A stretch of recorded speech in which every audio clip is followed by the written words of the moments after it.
En esta ocasión nos da muchísimo gusto recibir a Nidia Egremi. Ella es internacionalista y periodista de amplia trayectoria en México, también editora de la sección internacional de la revista Buzos de la Noticia. Y le hemos hablado a Nidia Egremi porque esto que está ocurriendo en Rusia, seguramente en México hay ciertas lecturas. Y qué mejor que la visión de una internacionalista con gran visión sobre la geopolítica en el mundo para aclararnos qué es lo que se está jugando Rusia al reconocer precisamente la independencia de estas regiones de Lugansk y Donetsk. Un gusto tenerte, Nidia, en este espacio. Buenas tardes, bienvenida. Gracias, Francis, por esta oportunidad de conversar con tu audiencia sobre pues una situación que hace pues unos 20 días tiene en vilo a pues los interesados en lo que sucede en otras partes del mundo, sobre todo por esta percepción de que viene un conflicto de índole pues global. Sin embargo, bueno, respondiendo a tu pregunta, yo diría que pareciera que el mundo está llegando tarde a analizar un hecho que sucedió en 2014. Precisamente ese año, las zonas de Donetsk y Lugansk, que son las que tienen mayor población de origen ruso en el este de Ucrania, decidieron independizarse. ¿Por qué? Pues porque había sido la revolución de Maidán, que es un movimiento de la ultraderecha europea que logra permear muy fuerte en Ucrania, de modo que desde ahí presionan para que ese país, que fue una exrepública, la más rica, la que alojó la flota negra rusa, la que alojó el mayor complejo industrial de la Unión Soviética, precisamente en estas zonas que se llaman tanto Donetsk y Lugansk, pertenecen a una región industrial muy importante que se ha denominado el Donbass. Y bueno, en el 2014, esa población de origen ruso decide escindirse, hacen una votación, igual que sucedió en Crimea, y se quieren separar de esta Ucrania que tendía a estar gobernada por la ultraderecha, como ha sucedido desde entonces.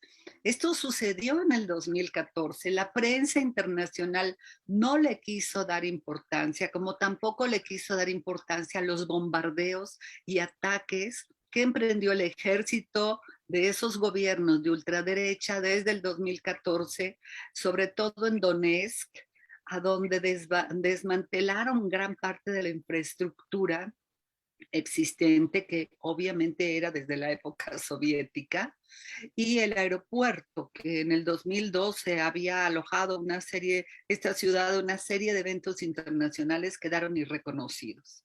El fiscal ruso lo llamó genocidio, porque murieron miles de personas. La prensa occidental, los analistas, los centros de análisis internacional no lo tomaron en cuenta, exactamente como en este momento no se ha estado prestando atención a los bombardeos contra civiles de Donetsk y Lugansk cometidos, perpetrados por fuerzas asociadas al gobierno de Ucrania. Esto es lo que lleva a Rusia en un momento a reconocer 8 años después la independencia de estas autoproclamadas repúblicas.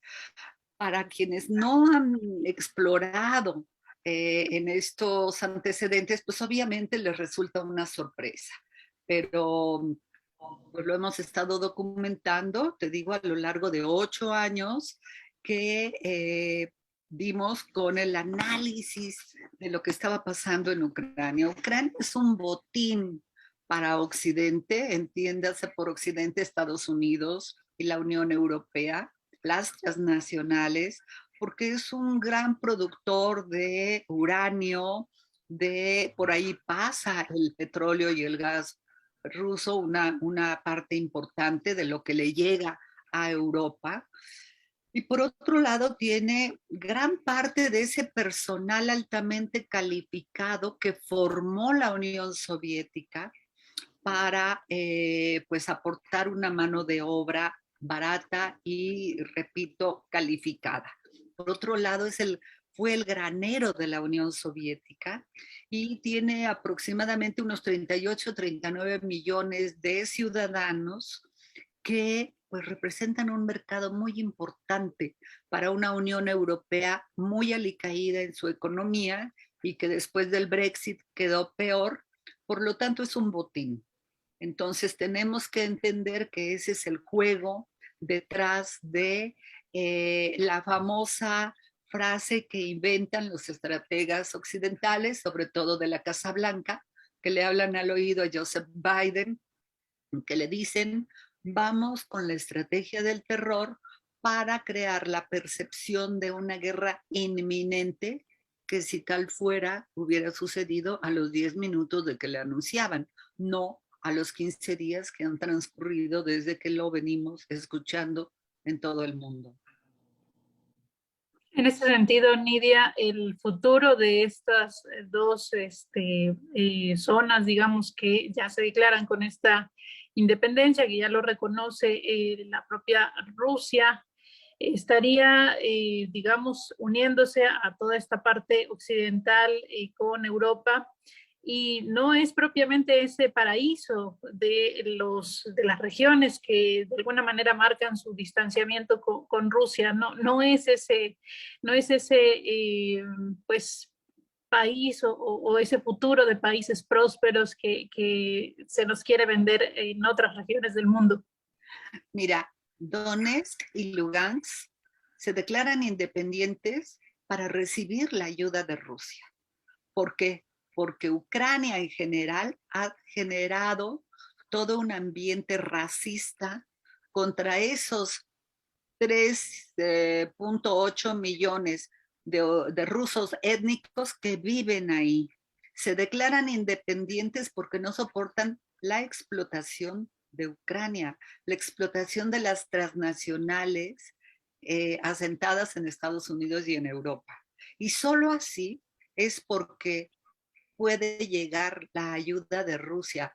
De hacerlo sin que Rusia los reconociera, sí se hubiera interpretado como una invasión. Pero ahora que Rusia, o sea, ellos se declaran independientes en 2014. Pasan 8 años, no llega ninguna ayuda internacional, siguen hostigando a esas poblaciones y a Rusia. Entonces, como dice el dicho en México, tanto va el cántaro al pozo que acaba por romperse. Rusia decide reconocerlas y para entonces proteger a esos casi 4 millones de rusos étnicos que están y que forman la mayoría de la población en esas repúblicas, en esas zonas, pues. Dicen repúblicas, son zonas. Al este de Ucrania y que desde el lunes de la semana pasada están siendo bombardeados por milicias ucranianas y están huyendo hacia Rusia. Entonces, ¿qué va a pasar? Bueno, en primer lugar, pues no descartamos que venga ahí sí lo que ha provocado Occidente, que es una vuelta a las armas con la intención de que Rusia muestre su fuerza. Rusia ha sido cautelosa, es lo que tenemos que entender. Transcurrieron 8 años desde la ofensiva que yo comentaba hace unos minutos de Ucrania contra estas repúblicas para bombardearles a la población. Son bombardeos contra población civil que en el derecho internacional están absolutamente penados y no vemos que la gente esté haciendo énfasis en esto, ni la prensa corporativa, por supuesto, que no le va a entrar a ese análisis, ¿no? Se quedan con la narrativa de la invasión rusa. Y al reconocerlos como estados independientes, Rusia lo que está haciendo es proteger a la población rusa que está ahí y que eso es lo que necesitan. Tienen que ver las fotografías, tienen que ver las imágenes de la prensa alternativa que está reportando lo que está sucediendo ahí. De modo que si no, no podría hacerlo Rusia si aún permanecieran estas zonas bajo la soberanía de Ucrania, porque entonces sí podría decir que es una invasión, ¿no? Pero bueno, pues obviamente esta situación llegó a este extremo no porque Rusia lo provocara. Lo único que Rusia ha estado diciendo desde los años 50 es que la OTAN no entre a su frontera, porque es una amenaza tener una organización de 30 países con el arsenal más poderoso del planeta en la puerta de tu casa. Eso no lo puede perdonar ni permitir el Kremlin, porque pues sí es una amenaza a su seguridad nacional. Y el hecho de que los estados que formaron el bloque socialista, como Polonia, las repúblicas bálticas y otros estados, se alíen a la OTAN, pues, y que le permitan entonces pasar a sus tropas hasta la puerta de Moscú, eso es imperdonable ni para Rusia ni para nada. Por eso hubo, incluso habrán leído con toda certeza, una declaración medio en broma, medio en serio, cuando Putin le dijo, bueno, y si yo pongo a mis tropas en Rusia, en Cuba, ¿tú qué vas a decir, no? Que atenta contra tu seguridad. Y es obvio lo que ha estado pidiendo. Ucrania quiere aliarse, el gobierno de ultraderecha, a la OTAN, y es algo que Rusia se ha estado oponiendo. Entonces, es un poco lo que está en el trasfondo, ¿no? Pues te agradecemos muchísimo, Nidia, la oportunidad de acercarnos a este tema en donde lamentablemente vemos otra vez toda esta severa campaña que busca colocar a Rusia prácticamente como un invasor a gran escala y ya prácticamente en la antesala de la Tercera Guerra Mundial. Así es, hay toda una cultura de rusofobia y lo vemos nosotros como mexicanos.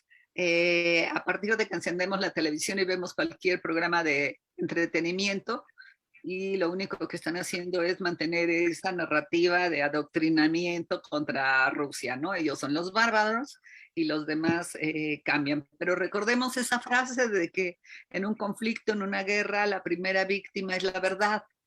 Y ciertamente aquí, si no se buscan otras fuentes alternativas, pues se va a quedar permanente ese discurso de los buenos y los malos, pero pues no lo es.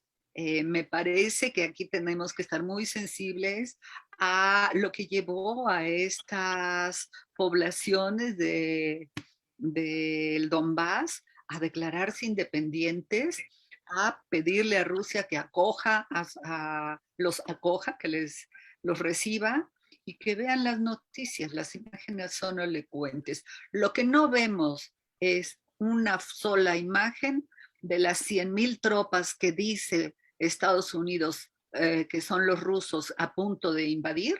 No hay una sola imagen satelital, no hay un solo testimonio de las supuestas zonas a donde están. Las imágenes que nos han presentado son de otras fechas y de otros lugares. Hay una alteración total de la verdad, de la realidad. Y en cambio, pues sí sería importante que esta prensa corporativa se desplace a platicar y ver los miles de personas que están huyendo en este momento del este de Ucrania hacia Rusia por los bombardeos que les está lanzando Ucrania. Como siempre, gracias Nidia por la oportunidad de acompañarnos en estas miradas. Gracias a Nidia Egremy, ella es internacionalista de la UNAM y periodista en este espacio. Muy buen día para ti. Hasta luego, buen día.